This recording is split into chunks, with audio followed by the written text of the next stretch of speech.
নমস্কার বন্ধুরা, আমার প্রত্যেক দিনের রান্নাঘরে চলে এসেছি। আশা করি সবাই ভালো আছেন, আমিও ভালো আছি। আর এটা হচ্ছে যে সাহেবের বাগানের ছাদ বাগানের কফি। দেখুন কি সুন্দর দেখতে, কত পাতা, কি সুন্দর। তো আজকে এই পাতাগুলোকেই ভাপিয়ে ভর্তা বানাবো। তো গরম গরম ভাত দিয়ে খাবো। তো সেটাই আপনাদের সাথে আজকে শেয়ার করে নিলাম। তো এই যে এখন এটাকে ভালো করে ছুরি দিয়ে কেটে, এই যে ভালো করে ধুয়ে টুকরো টুকরো করে কেটে নেব। নিয়ে ধুয়ে ভালো করে নুন হলুদ দিয়ে, এই যে কিছু কাঁচা লঙ্কা এর সাথে ভাপিয়ে নিয়ে, আর এই যে কয়েক টুকরো রসুন, রসুনটা একটু বেশি করে দিয়েছি। আর এই যে কালো জিরা দিয়ে পেস্ট করে নিয়েছি। এবার দুটো শুকনো লঙ্কা আর কালো জিরা হাফ চামচ দিয়ে 2 চামচ সর্ষের তেল দিয়ে এটাকে বেশি ভালো লাগবে, ভালো করে লাড়াচাড়া করে নেবো।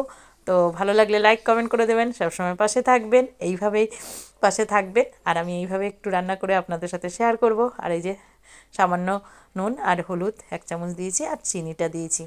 নুন তো আগেই দিয়েছিলাম, তাই সামান্য দিয়েছি। তো আমার রান্না এখানেই কমপ্লিট। পরের ভিডিওতে দেখা হবে। ভালো থাকবেন, সুস্থ থাকবেন, নমস্কার।